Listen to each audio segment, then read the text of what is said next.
नमस्कार, भारत लाइव देख रहे हैं आप। जैसा कि आप सभी जानते हैं कि बिहार में लगातार राजनीतिक माहौल बदल रहे हैं। इस बदले हुए माहौल में जहां 24 सीटों के एमएलसी चुनाव को लेकर के रस्साकसी मची हुई है दोनों ही खेमे में, चाहे एनडीए हो या महागठबंधन हो। वहीं अगर बात करें तो सबसे ज्यादा जो कहा जाता था कि संगठित है एनडीए और नीतीश कुमार की अगुवाई में सब कुछ ठीक ठाक चल रहा है, लेकिन भारतीय जनता पार्टी के व्यवहार को देखते हुए ऐसा लग रहा है कि सब कुछ ठीक नहीं है। इन सारी बातों और विषयों पर चर्चा करने के लिए हमारे साथ हैं विजेंद्र यादव जी, जो बहुत ही वरिष्ठ नेता हैं और पार्टी के जो आइडियोलॉजी है उसके हिसाब से वो अपनी बातों को रखते हैं और जदयू के एक बहुत ही महत्वपूर्ण स्तंभ भी हैं। हम इनसे जानना चाहेंगे कि क्या कुछ हो रहा है बिहार की राजनीति में और इसके क्या परिणाम आने वाले समय में होंगे। विजेंद्र जी, सबसे पहले तो बहुत बहुत स्वागत है आपका। प्रणाम। जय हो जय हो। क्या कुछ चल रहा है, क्या लगता है आपको कि 24 सीटों का जो ये झमेला है इस संभल जाएगा? हम जहाँ हैं वहाँ राधाचरण सेठ जी चुनाव लड़ रहे हैं, निवर्तमान एमएलसी। जी जी जी। और यहाँ एक उस पार्टी के महागठबंधन के तरफ से घोषित उम्मीदवार अनिल सम्राट हैं जो चुनाव लड़ रहे हैं। जी जी। तो यहाँ तो कोई लड़ाई ही नहीं है, क्योंकि यहाँ तो ये लोग पार्टी का केवल रंग अपना दे रहा है, लेकिन ये तो चुनाव जनप्रतिनिधियों का चुनाव है, जनप्रतिनिधियों को केवल वोट देना है। तो ये जो अनिल सम्राट जी हैं, पिछले बार ये कहा जा रहा है लोगों से कि राजमाता को गद्दी से उतारे हैं विरोधी दल नेता से राधाचरण सेठ जी, लेकिन अकेले तो राधाचरण सेठ जी थे नहीं, दो जो एमएलसी थे, जो दो और एमएलसी थे, वो तो लालू जी के किचन के आदमी थे, वो कमरे आलम साहब और एक रणविजय जी। तो वो तो किचन के आदमी थे, बहुत करीबी थे राधाचरण सेठ जी के, लालू प्रसाद यादव जी के। तो वो लोग भी साथ में इनके आए थे, लेकिन इसका प्रभाव कोई आने या जाने और कोई पड़ने वाला नहीं है। राधाचरण सेठ जी काफी वोट से जीतेंगे। और ये जो सम्राट लड़ रहा है इस समय, तो ये तो राबड़ी जी को गद्दी से उतारा था, मुख्यमंत्री बनने से रोका था 2005 में। मेरे ही खिलाफ चुनाव लड़ा था जी। और उस समय तो काफी तादाद में हार हुआ था और सरकार हम लोग का जो राजद में थे हम लोग नहीं बन पाया। तो उसका एक अंग नहीं बनने देने वाला तो अनिल सम्राट भी था, जो निर्दलीय लड़के 16,000 वोट उस समय पाया था जी। तो ये उम्मीदवार बन के आया है, लोग से कह रहा है कि राजमाता को राधाचरण सेठ जी बनने नहीं दिए थी, विरोधी दल नेता से हटवा दिए। तो ये सब कोई सुनने वाला नहीं है। ये तो चुनाव समझिए रहे कौन सी का है, चॉकलेट पर चल रहा है। जी। विजेंद्र बाबू, सबसे बड़ी बात यह है कि आप तो आरा भोजपुर कहा जाए और बक्सर कहा जाए, यहाँ तो आप लोगों का एक अच्छा खासा वर्चस्व भी है और पिछली चुनाव भी आप लोगों ने जीता था। इस बार जो चुनाव है, सिर्फ मैं इन खास सीटों की बात नहीं कर रहा हूँ, मैं 24 सीटों की बात कर रहा हूँ। इन 24 सीटों में इसके अलावे भी जो 21-22 सीटें जो और हो रही हैं, जिसमें आप लोगों का समझौता नहीं हो सका है, तो क्या होगा? फ्रेंडली मैच होगा या फिर कोई बड़ा परिवर्तन बिहार की राजनीति में इससे होगा? देखिए, इसमें सच पूछिए तो पार्टी पौवा उतना नहीं इसमें प्रभावी है जितना लोग का बात व्यवहार और चॉकलेट प्रभावी है। जी बात समझे जी। चॉकलेट मैंने समझते होंगे, लोग भी समझ रहा है। जी। तो कोई इसमें सीधी तौर पे ये धनबल का ये चुनाव है। हाँ, धनबल का चुनाव है। तो धनबल में तो सेठ जी पिछले बार कम से कम 250-300 वोट से जीते थे।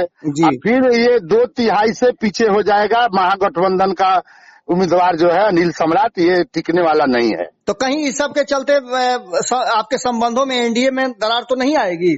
और इसमें आपको बता ही दिए कि इसमें एनडीए में दरार का कोई सवाल ही नहीं है। तो धन बल का चुनाव है और धन बल जिसके पास है वो चुनाव जीतेगा। उत्तर प्रदेश में भी आप लोगों के साथ भारतीय जनता पार्टी ने किनारा कर लिया है। उत्तर प्रदेश में भी अब आप लोग अकेले चुनाव लड़ने जा रहे हैं।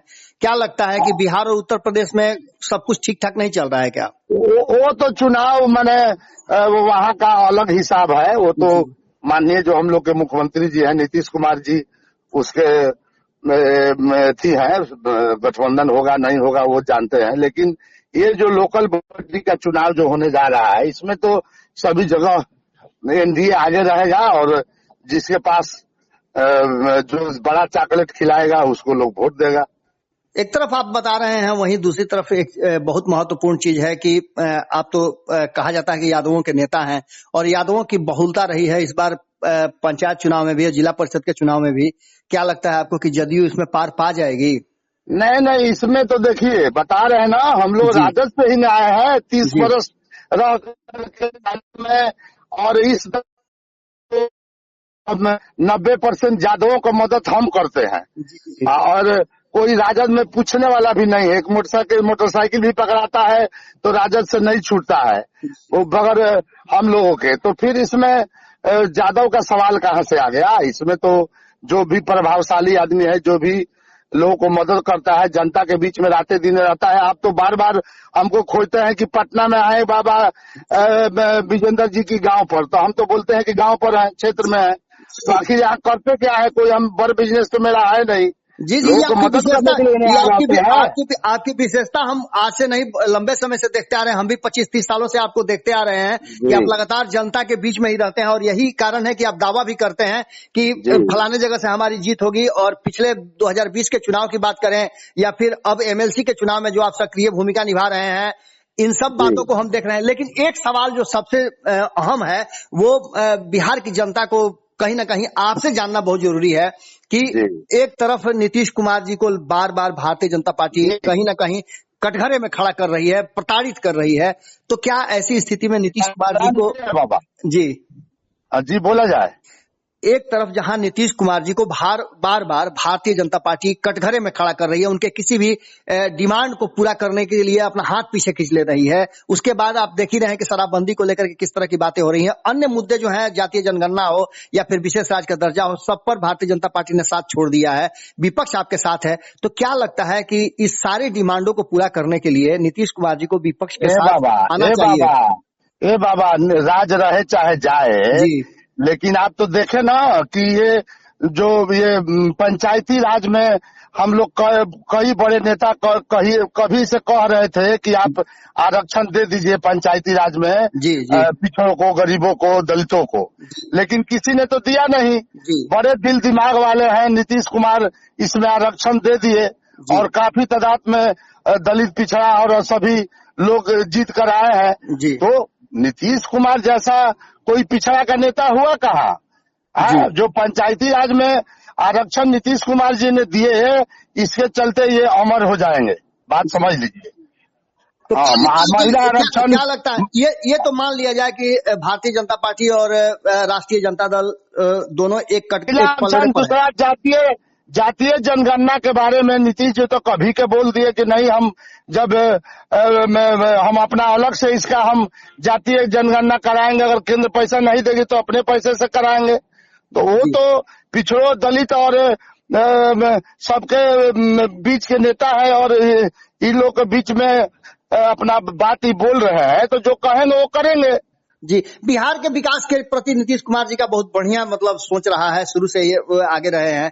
अब क्या लगता है कि बिहार के विकास को लेकर के जिस तरह से भारतीय जनता पार्टी अपना हाथ खींच रही है, तो नीतीश कुमार जी को कोई बड़ा फैसला लेना चाहिए? देखिए, नीतीश कुमार जी फैसला लेंगे और समय पर नीतीश जी फैसला लेते हैं, लेकिन बोलते कम है, फैसला लेते हैं बड़ा। तो ये जो बताया आपको कि आरक्षण वाला जो फैसला है कितना बड़ा है, आप सोच लीजिए। जी, नीतीश कुमार जी बिल्कुल चुप है, सभी बोल रहे हैं लेकिन नीतीश कुमार जी बिल्कुल चुप है। इसका मतलब कि कोई बड़ा फैसला होने वाला है। हाँ, बड़ा फैसला लेंगे नीतीश कुमार जी। इनके लिए माने क्या है फैसला? कोई गद्दी कोई इसे भाजपा के बदौलत नहीं ना है। पहले तो भाजपा ने चाहा कि हम खत्म कर दे नीतीश कुमार जी को, लेकिन बाद में अपने ही बोलने लगे नरेंद्र मोदी जी की कम भी सीट आएगा तो यही मुख्यमंत्री होंगे। जी जी जी, चलिए आप समझ जाइए। आपने बहुत बड़ी बात कह दी। बहुत बहुत धन्यवाद आपका, फिर आपसे बातचीत होगी। ठीक है, थैंक यू। अगर ये वीडियो पसंद आई और वह बिहार के राजनीति और बिहारियत से सरोकार रखेनी तो सब्सक्राइब बटन दबा के चैनल के सब्सक्राइब कर ली। ओजे एगो घंटी बा, ओकरा बटन दबा देला से कुल सटीक और मारक खबर रुआ मुफ्त में मिल जाई। अगर रुआ पत्रकारिता के हमनी के नया प्रयोग में सहयोग कर चाहतानी तो ज्वाइन बटन दबा दी। पेटीएम नंबर नोट कर ली 9386816700। धन्यवाद।